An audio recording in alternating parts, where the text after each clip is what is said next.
जो भी हम ब्रीथ लेते हैं वो हमें हमारे वर्ल्ड से कनेक्ट करती है। वर्ल्ड से कैसे कनेक्ट करती है? क्योंकि हम एक दूसरे पे डिपेंड करते हैं। जैसे कि हमें पता है जब हम ब्रीथ लेते हैं तो हम ब्रीथ के टाइम हमारे सराउंडिंग में जो गैसेस प्रेजेंट होती है, तो जब हम ब्रीथ करते हैं तो हम उन गैसेस में से हमारे लिए जो इम्पोर्टेंट होते हैं जो कि ऑक्सीजन होती है, तो हम उस टाइम ब्रीथ कर रहे होते हैं। हमारी बॉडी को ऑक्सीजन की नीड होती है और उसी टाइम क्या होता है जब हम ऑक्सीजन ले लेते हैं उसी दौरान हम कार्बन डाइऑक्साइड को छोड़ रहे होते हैं। कार्बन डाइऑक्साइड हमारे प्लांट्स के लिए बहुत ही ज्यादा इंपॉर्टेंट है, क्योंकि दोस्तों प्लांट्स जो होते हैं वो कार्बन डाइऑक्साइड यूज करते हैं और वो अपना फूड प्रिपेयर करते हैं और यही फूड हम खाते हैं। तो इसी की वजह से हमारी जो ब्रीथ है हमें वर्ल्ड से कनेक्ट करती है। बट दोस्तों यहाँ पे सबसे बड़ा सवाल आ रहा है कि अगर हमारी सराउंडिंग जब कंटेमिनेट हो जाए तो क्या हमें प्रॉपर अमाउंट में ऑक्सीजन मिल पाएगी? क्योंकि दोस्तों हम बहुत बार देखते हैं कि हमें बहुत बार अवेयर कराया जाता है कि हमारी जो एयर क्वालिटी है वो डाउन जा रही है, दिन पे दिन खराब होती जा रही है। अगर दोस्तों हमारी एयर क्वालिटी खराब होगी तो हमारी बॉडी की जो नीड है वो कैसे पूरी होगी? और दोस्तों क्योंकि बैड क्वालिटी एयर जो है हमारे लिए अच्छी नहीं होती है, क्योंकि दोस्तों स्टडीज ये बोलती हैं कि अगर हम बैड क्वालिटी इनहेल करते हैं तो हम बहुत सारी बीमारियों से जुड़ जाते हैं। जैसे कि हमें हार्ट अटैक हो सकता है, हमें अस्थमा हो जाता है, हमारी प्री मैच्योर डेथ भी हो सकती है। तो दोस्तों बैड क्वालिटी का होना वो किस पे निर्भर कर रहा है? दोस्तों बैड क्वालिटी का निर्भर कर रहा है हम कुछ ऐसी गलतियां कर रहे हैं, हमारी जो एयर क्वालिटी है वो डाउन होती जा रही है। और साथ में ऐसा नहीं है कि पूरी सारी हम ही कर रहे हैं, हमारा जो क्लाइमेट जो चेंज हो रहा है उसकी वजह से भी हो जाता है। तो दोस्तों अगर हम की पोल्यूटेंट की बात करें, क्योंकि ये वही पोल्यूटेंट है वो जो हमारे सराउंडिंग में आ जाते हैं और जिसकी वजह से ये सारी प्रॉब्लम हो रही है। की पोल्यूटेंट्स यहाँ पे आते हैं पार्टिकुलेट मैटर, जो कि छोटे छोटे पार्टिकल्स जो हमारे सराउंडिंग में आ जाते हैं, जैसे कि डस्ट हो गया, स्मोक हो गया, ये सब मिलके हमारे पार्टिकुलेट मैटर में आते हैं। और दोस्तों ये खतरनाक इसलिए हो जाता है क्योंकि ये हमारे लंग्स को पेनिट्रेट कर जाती है। और दोस्तों सेकंड हमारा की पोल्यूटेंट है हमारा ग्राउंड लेवल ओजोन यानी कि O3। ये O3 जो है हमारे लिए बहुत ही ज्यादा हार्मफुल हो जाता है क्योंकि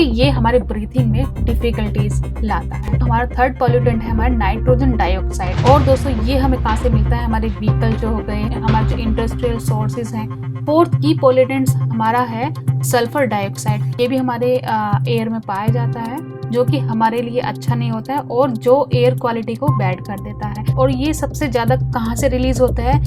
पावर प्लांट जो होते हैं और जो फैक्ट्रीज होती हैं, वहां से सबसे ज्यादा हमारा जो सल्फर डाइऑक्साइड है वो मिलता है और इसी की वजह से हमारी जो एयर क्वालिटी है वो खराब हो जाती है।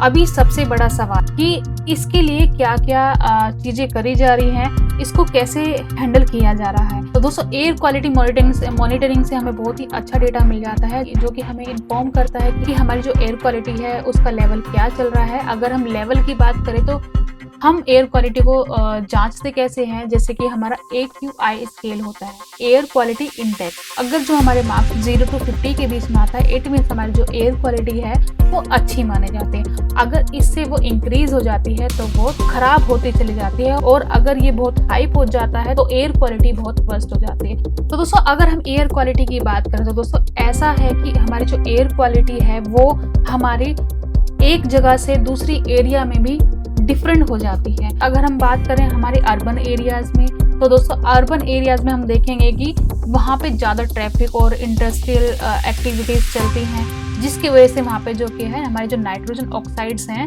वो वहाँ पे बढ़ जाता है। और ऐसा भी देखा गया है कि हमारे जो अर्बन एनवायरनमेंट है वहाँ पे हमारे जो पर्टिकुलेट मैटर है जो कि खतरनाक होते हैं हमारे लिए, वहाँ पे वो भी ज्यादा हमें मिलते हैं। और अगर हम बात करें वोलेटाइल ऑर्गेन कंपाउंड्स की, ये भी अर्बन एरियाज में ज्यादा पाया गया है। तो ये सारी चीजें हमें अर्बन एरियाज में ज्यादा देखने को मिलती हैं अगर हम कंपैरिजन करें रूरल एरिया से, यानी कि गांव वाली जगह जो होती हैं। अगर हम देखें कि हमारे रूरल एरियाज में, तो दोस्तों वहाँ पे क्या होता है, वहाँ पे दूसरे तरह की हमारी जो गैसेज हैं वो प्रोड्यूस होती हैं, जैसे कि हमारा अमोनिया हो गया, क्योंकि दोस्तों वहाँ पे काफी अच्छे से एग्रीकल्चर एक्टिविटीज होती हैं। इसी की वजह से क्या होता है, अमोनिया जो है वो ज्यादा मिलता है रूरल एरियाज में। और दोस्तों अगर हम बात करें मीथेन की, तो दोस्तों मीथेन भी रूरल एरियाज में ज्यादा मिलता है। और दोस्तों मीथेन भी एक ऐसी गैसेज में आती हैं जो कि हमारे एनवायरनमेंट के लिए, हमारे लिए अच्छा नहीं होता है। तो दोस्तों ये तो मैंने बात करी अर्बन और रूरल एरियाज के बारे में। बाकी सारी जगह भी है, जैसे कि हमारे माउंटेनियस एरियाज जो होते हैं, कोस्टल रीजन्स होते हैं, फॉरेस्ट हो गया, डेजर्ट हो गया, यहाँ पे भी हम देखेंगे तो हमारे जो एयर क्वालिटी है, इन सब की एयर क्वालिटी में चेंजेस हो जाते हैं। जैसे कि मैंने आपको बताया कि हमारी जो एयर क्वालिटी है, जो हमारे एयर पॉल्यूटेंट हैं, वो सिर्फ ह्यूमन एक्टिविटीज से ही नहीं आते, हमारे नेचुरल प्रोसेस से भी आते हैं। जैसे कि हमारा वोल्केनिक इरप्शन हो जाता है, हमारे जो जंगल हैं वहाँ पे आग लग जाती है, तो ये सब भी हमारी एयर क्वालिटी को खराब कर देते हैं। और अगर हम एयर पोल्यूशन की बात करते हैं तो दोस्तों ऐसा नहीं है कि एयर जो पोल्यूशन है वो सिर्फ हमारे आउटडोर एक्टिविटीज से आता है। तो अगर हम बात करें कि हमारा जो एयर पोल्यूशन है वो सिर्फ हमारे आउटडोर एक्टिविटीज से ही खराब नहीं होता, हमारी एयर क्वालिटी हमारे इंडोर एक्टिविटीज से भी होती है। जैसे कि हम बात करें कि अभी भी डेवलपिंग कंट्रीज में जैसे वो ईंधन का यूज करते हैं, कोयला का यूज करते हैं, तो इसकी वजह से भी क्या होता है, हमारी जो एयर क्वालिटी है वो खराब हो जाती है। हमारी एयर क्वालिटी का खराब होना ये बहुत बड़ा कंसर्निंग इशू है और इसको हमें सॉल्व करना चाहिए, क्योंकि दोस्तों अगर हम इसको सॉल्व नहीं करेंगे तो ये हमारे हेल्थ पे बहुत बड़ा इफेक्ट डाल देती है, हमारे एनवायरनमेंट को खराब कर देती है। इसको सॉल्व करने के लिए हमें खुद भी सामने आना चाहिए, हमें खुद भी देखना चाहिए कि ये कैसे सॉल्व हो सकता है, क्योंकि दोस्तों ये एक बहुत बड़ा थ्रेट है हमारी हेल्थ के लिए। हमें इसको अच्छा करना चाहिए